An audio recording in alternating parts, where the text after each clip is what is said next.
Yeah, hello and welcome to PML School. We are continuing our non-MEM NLME comparison series with a PK/PD model. A PK/PD model is typically a more complex model than the PK models that we've used so far, because you have two observations: the concentrations and the responses. With these two observations, you have essentially two distinct models. One that is the PK part describing the concentrations, and then the other, the PD part, that is describing the responses. And then obviously you have to link these two models in a particular way. Since this is the first example of a PK/PD model where we want to compare the non-MEM code with the NLME code, we want to simplify things. So we will freeze the PK part and focus only on the PD part. The PK part will be a one-compartment IV bolus model, so a simple model anyway. But the PD model is a bit more complex. It is an indirect response or turnover model. Again, in our session, our focus will be how we can translate the non-MEM code into a Phoenix PML code. And as always, while I'm going through the presentation and the demo, if you have any comments or questions, please use the Q&A panel at the right-hand side of the WebEx console. So moving on. This is our agenda. As usual, we start describing the model. Then we take a brief look at the input data. This is pretty short today, but anyway. Next, we go into details about the code, where we compare the individual lines of the ANM trend code from non-MEM with the PML code in NLME. This is then followed by a demo where I walk you through the individual steps of setting up the models, running the models in Phoenix for both the non-MEM and the NLME code. We will compare the two outcomes, and then I will finish with a summary and the Q&A session. Moving on. This is our example. It's PD4 Warfarin. If you are a follower of our webinar sessions, you will remember that we had this example before. This was our 16th lesson where my colleague Chris Mehl presented the base model and some variants where he included a time lag and a precursor pool. So you should know maybe that all these sessions have been recorded and can be accessed through our YouTube channel. For example, you can use, for example, where is this one? If you follow this link, I mean, this gives you access to all 31 lessons that we've presented so far. And in today's seminar, we don't want to repeat everything from that lesson. As I said in the beginning, we will focus on the code and in its translation.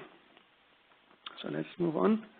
And this example comes from this book, I mean, just as a reference, the Gabrielsson Weiner 2015, the 5th edition. Moving on. So let me refresh our memory about this example. It deals with the anticoagulant Warfarin, and this drug acts on the blood clotting cascade by blocking the reduction of vitamin K. And vitamin K is an important cofactor in the production of the prothrombin complex. And you can see in this picture a few of the individual enzymatic reactions that are involved in this process. So where you can see Warfarin is blocking two steps. I mean, the vitamin K, the reduction of the vitamin K epoxide, and the next step, the vitamin K reductase step, in order to produce new reduced vitamin K that is then acting as a cofactor in the building up the production of the prothrombin complex, which essentially leads to clotting. And as you can see, once this part is blocked, the pool of vitamin K is consumed and not recycled. The transformation of this complex is then inhibited, and that will prevent blood clotting. Next one, this is a protocol. There's the example data. We have a single IV bolus dose of warfarin. We don't have measured concentration in this case since the PK of warfarin is well established. But what we have is a response data over time. And the response is measured as a percentage of prothrombin complex activity compared to a control. So you see here the curve of percent PCA versus time. 0 is obviously the dosing time of the IV bolus dose. And you see the activity goes down until it reaches a plateau. And as soon as warfarin is being eliminated from the body, the complex activity goes up again until it reaches steady state levels. So this is what we want to model. But first of all, we start with PK parameters. As I said, PK of warfarin is well characterized, and we are using here a one-compartment bolus model with microconstants. So with the volume of distribution, V, and the elimination rate constant, KE. And this is the equation. We can calculate warfarin concentration by dividing the dose by the volume times E raised to minus KE times T. And these are our parameters. Dose is a constant, obviously 1.05 units. The volume is set to 1, and the KE value is set to 0.0228. This is more or less a frozen PK, if you will. Moving on, so this is an indirect bolus, and warfarin inhibits the production of vitamin K. So we typically use in PD as an inhibitory function the Hill equation, or Michaelis-Menten equation, and this is shown here. So we have the inhibitory function of C. This is equal 1 minus C raised to the gamma divided by IC50 raised to the gamma plus C raised to gamma. And this is maybe a little bit complex formula, so we can apply a few mathematical operations to make it more simple and more crisp. And so we can, for example, substitute this expression for 1 in this formula. And then we get a very long equation where we can reduce a fraction of this, and this will then be shortened to this equation where we'd only have IC50 to the gamma divided by IC50 to the gamma plus C to the gamma. And then another simplification, we can divide the numerator and the denominator by IC50 to the gamma, and that gives this equation, which can then be transformed into this, which is a very simple and formula that we can easily understand. So it's 1 divided by 1 plus C divided by IC50, all of this raised to the gamma. And this is our inhibitory function that we will use for our indirect response model. Now let's move on. We need to look at the indirect response or turnover model. And this is a typical formula. We have the change of PCA, the prothrombin complex activity over time, is expressed with Kn times the inhibitory function that we just talked about, minus Kout times PCA, where Kn is obviously the zero-order rate of production, and Kout is the rate of loss, first-order rate constant. Now we assume at baseline R0 is expressed with by the relation between Kn and Kout, and therefore we can express Kn as a combination of as R0 and Kout, which is Kn equals R0 times Kout. Now we can say, okay, R0 is P0, so the PCA activity at time 0 at baseline, and substitute PA0 times K out for K in, which then transforms our differential equation to P0 times K out times our inhibitory function minus K out times PCA, and this can be further simplified by rearrangement to K out times, in parentheses, P0 times inhibitory function minus PCA. This is our turnover model or indirect response model that we will use in the code. Since we are using a simple example, we have some time to look at how to get to some initial estimates. For example, K out, and K out is really the slope of the downswing arm. You know, when the dose is being applied and the activity is being reduced. And this is given here in this formula. You just take two data points, maybe the one at 0, time equals 0 and time 24. And you just take the natural logs of those measured activity values, and if you put that into this equation, you get to an initial estimate of 0.03 for K out. Next one is IC50, and we can also get an estimate for IC50 when we look at the upswing arm, where the system is no longer perturbed. It just tries to get back to the steady state, and there we can just take the measurement as half maximum activity and look at the time point for this. It's roughly 80 hours. And we can take now the 80 hours into our PK model to calculate the concentration at this point in time, and taking this into account, the dose divided by the volume times E raised to the minus KE times 80, you get to a value of 0.16. This is our initial estimate for IC50. So summarizing our initial estimates, we have a baseline value. This is coming directly from the data set, a value of PCA activity at time equals 0. That was 124. We derived the K out from the onset slope. It's 0.03. And then the Warfarin concentration at half maximum responses, we've just calculated to be 0.16. The gamma exponent, this is a shape factor. This is difficult to estimate. You can use in Phoenix the initial estimates tab, where you have a tool where you can manipulate the gamma exponent and see the predicted curve, how it will fit the data points to get to a proper estimate. But in this case, we just assume a value of 4. Now that we have everything in place to build the model, let's look at the data, the input data.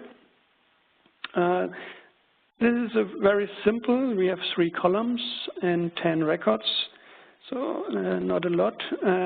We have a column for the ID. Actually, it's only one subject, so but for population analysis, you need an ID column. Then we have the time, obviously, and DV, the dependent variable, which is, as I mentioned, the percent PCA, the prothrombin complex activity. So now it's time to look at the code. On the left hand, as usual, the non-mem code. Here's the input. You see the input reads in the 3 columns, ID, time, DV.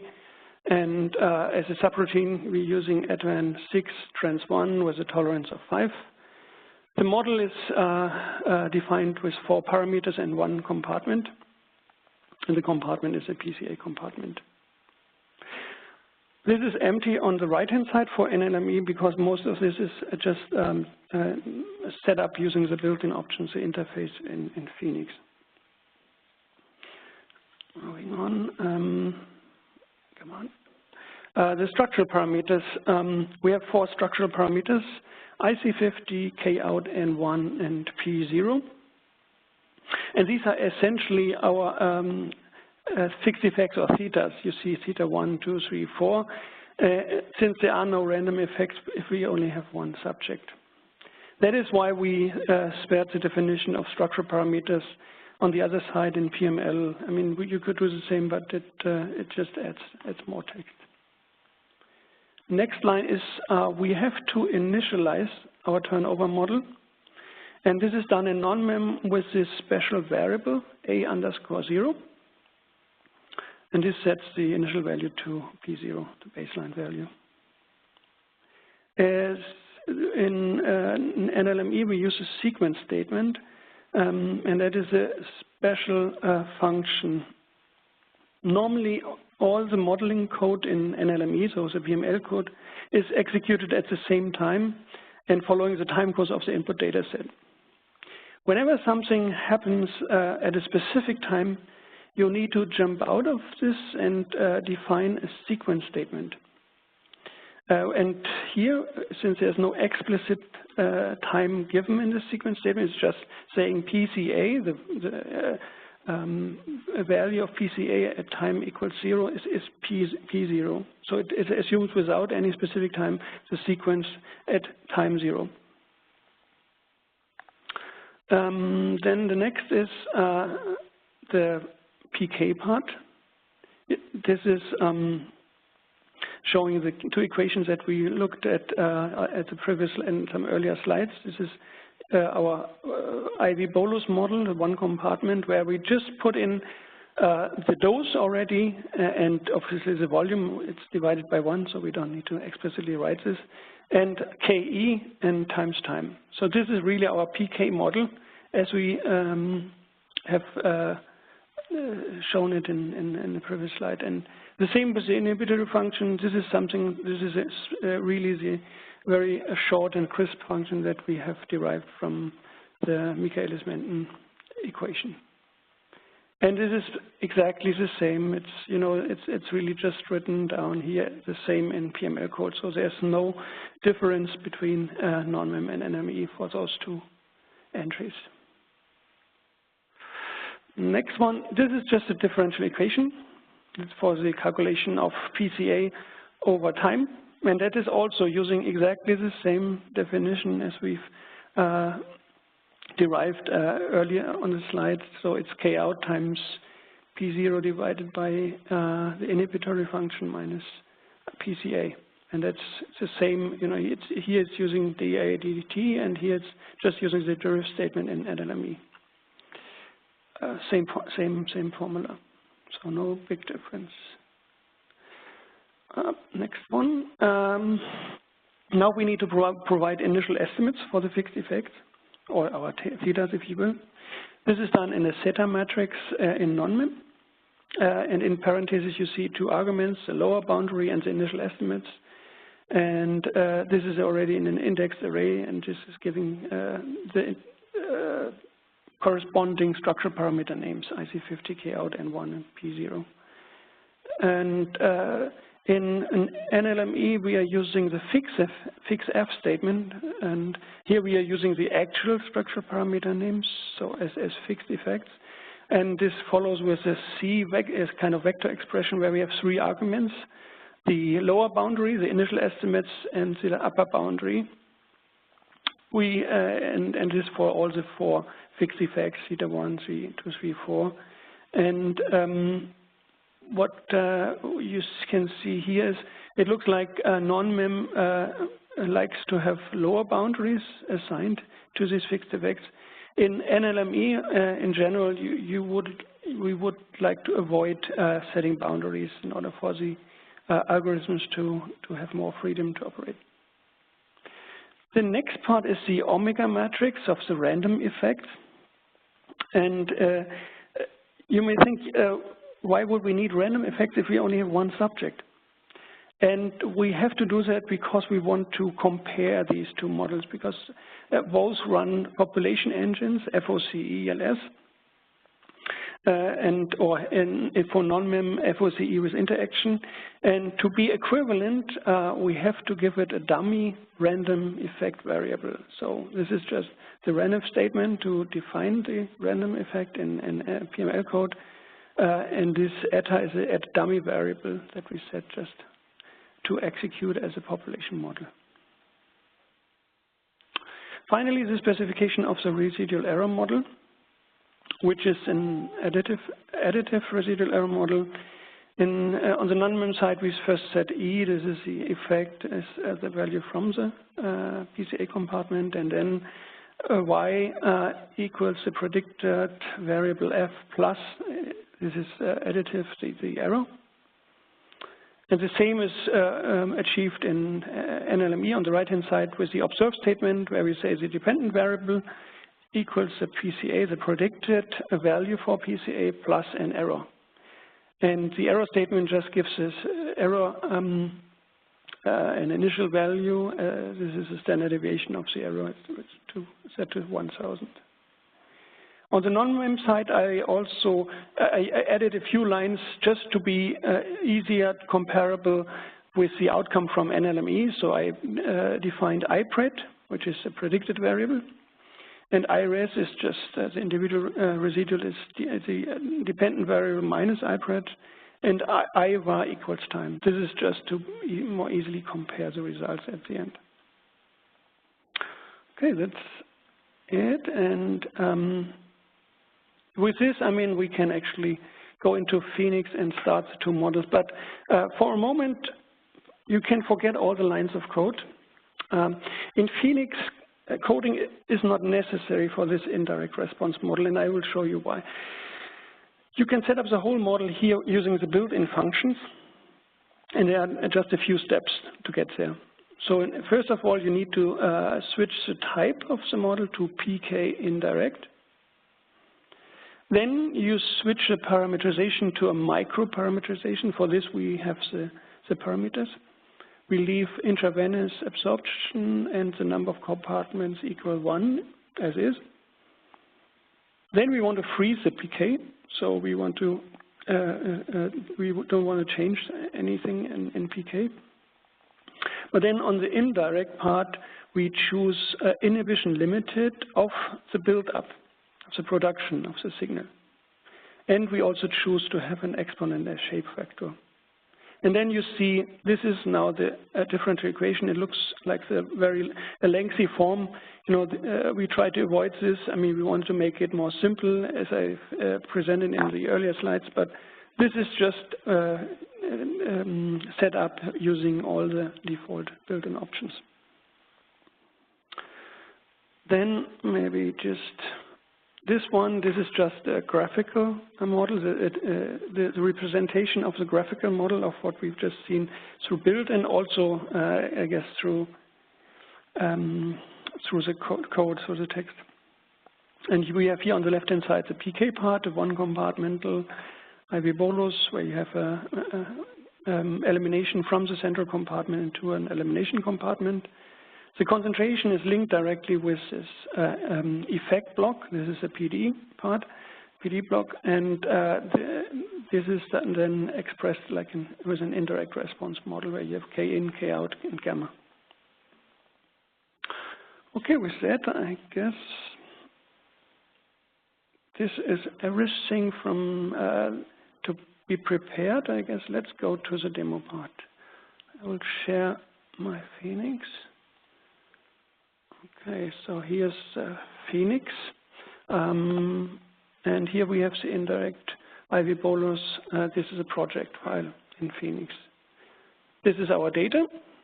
It's a PD4 data, and this is the same as we've seen before on the slides.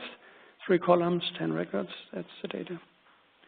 I've also prepared the 2 codes. This is the non-mem control file, as we've discussed on the slides. Just a copy of that, and the corresponding PML code, also just the same as we've seen on the slides. So let me insert first. We need to go to the workflow. Let me insert first the non-mem shell, where we can then see.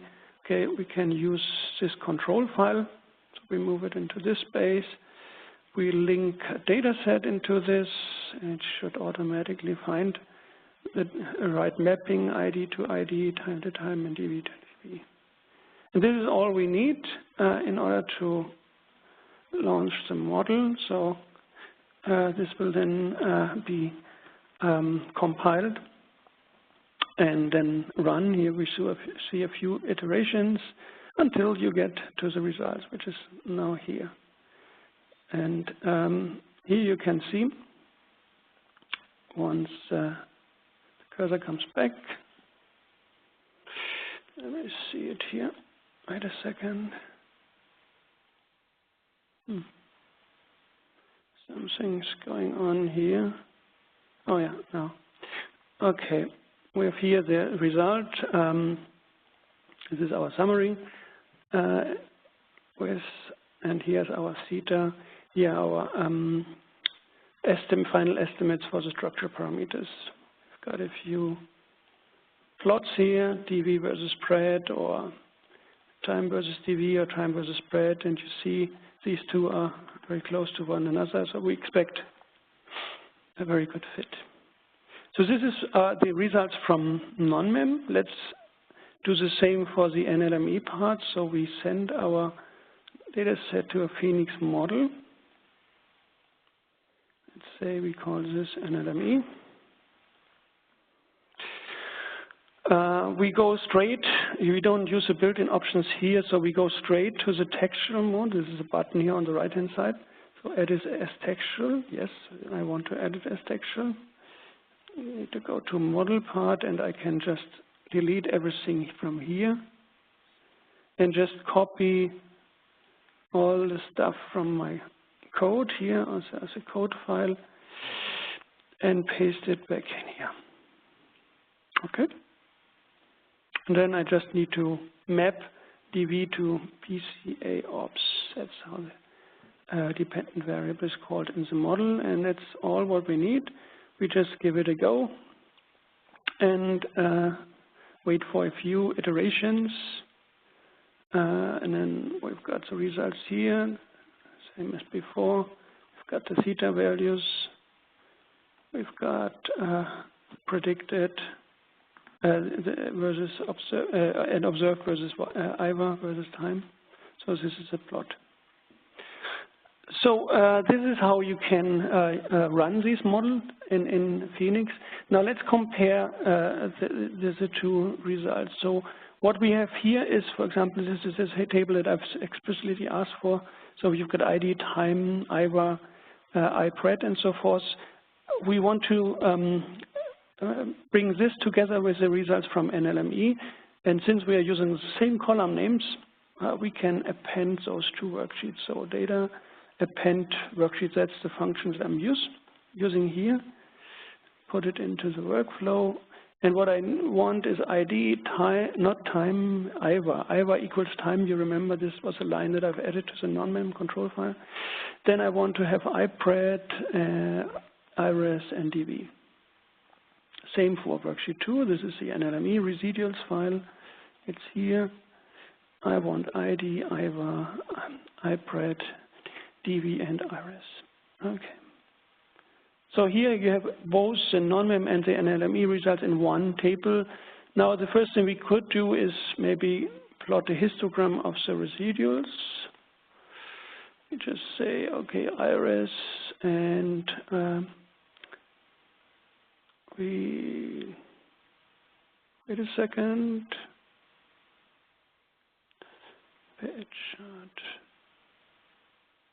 This is histogram. By column, yes, that's what I want, by column. And then you see, there are not many, here we have only 10 records, so it's not very meaningful, but you see it's comparable. But we can also see maybe a plot. We can use an XY plot, where we can show IVA versus IPRED and DV. And we can also use column as a source, so we put them side by side. For IPRED versus IVA, this is a predicted line, we don't want to show markers. And for DV versus IVA, we don't want to show lines, and we don't want to group by markers or group by color, and we just want to have a circle with red marker border colors. Let's have a look. Execute. And this is what you see, and you see really the plots are very similar to one another. What you can do as well is you can, obviously, the theta values are of interest. I mean, these are, but these have a completely different form. First of all, they have a different sort of name, if you will, compared to the NLME ones. And then these are all stacked, and the other one in a wide format. So you need a few steps in order to prepare them. And I don't want to go with you through all the steps. So I did that in preparation for this. So I stacked the thetas, renamed them, append them, and built this table for you. So that gives you a comparison of the estimates, final estimates between NLME and non-MEM. And you see the results are close. They are not identical, but they are pretty close. And you see it from the plot outcome that this is really not much different. Since we've got time, maybe one additional step that I could show, and that is, you can come to the same result without any coding. And that is if you just start with your data set and send it to a Phoenix model and say this is our built-in model. And here I can show you a few steps that you need in order to run this directly here from those options. So as I said, we switch from PK to PK indirect. Clearance, we switch to micro. Parameterization, we leave intravenous and the number of compartments. Uncheck the closed form because we really want to have this as one differential equation. We want to freeze the PK. We switch the indirect response to inhibition limited of buildup of the productin, that is correct, but with an exponent. And here you can see the equations are lined up here. Next thing we need to do is parameters. And for the fixed effects, we say typical values, volume is 1 of Ka is 0.228.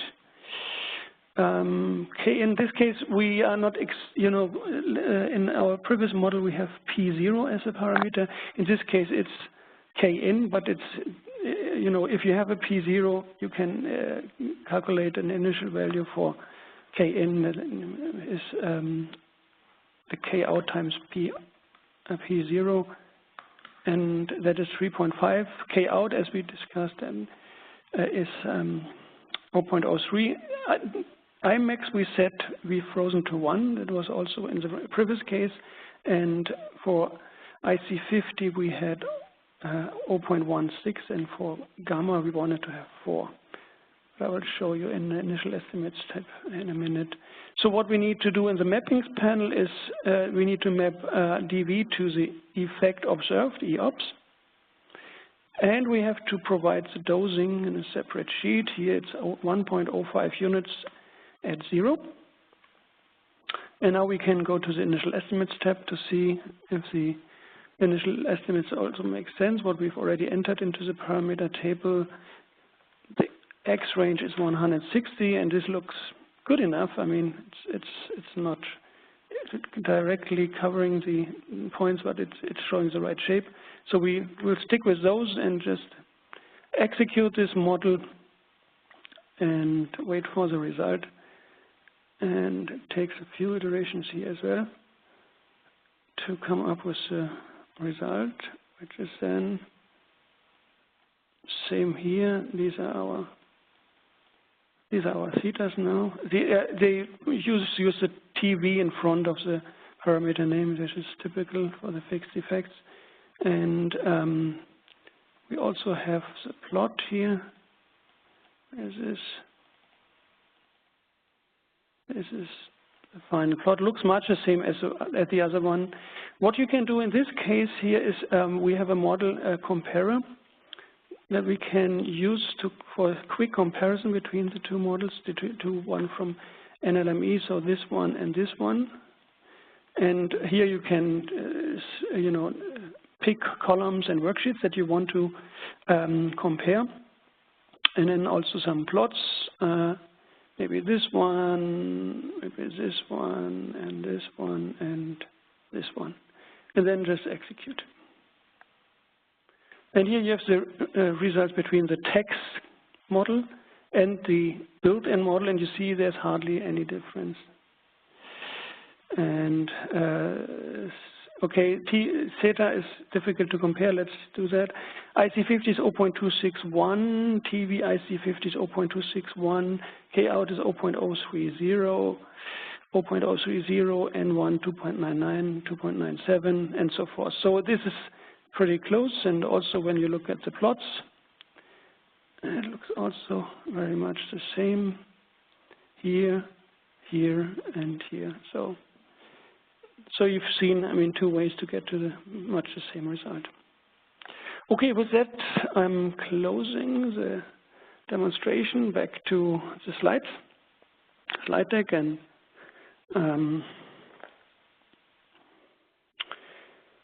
okay, so let's see. This is now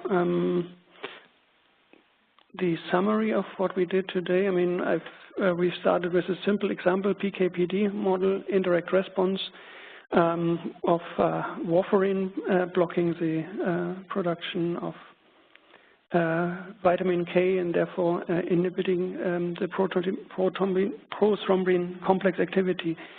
So these were set up in non-MEM and NLME, and you see these are not very much difference in the overall fit, and in the final parameter estimates you also see some difference, small difference, but they're close enough. With that, I'm actually at the end of my presentation, and we can switch to the Q&A session. Cheryl, do we have something there, or? No, I do not see anything. Okay, but in any case, I mean, if you've got some question, you can always use the forum or our LinkedIn group, PML School LinkedIn group for further discussions, and we can respond there. Or you can also send me an email, bernd.wendt@certara.com. But before we end, just a reminder, we have yet another session in 2 weeks' time. So there I'm going to present another PK/PD model, and this will be our last session before the summer break. There will be 4 additional sessions that I've planned starting in September, October timeframe, where we will look into a categorical response and time to event models. But for today, I want to thank you for your continued interest and hope to see you again in 2 weeks' time. Goodbye, and you may disconnect now.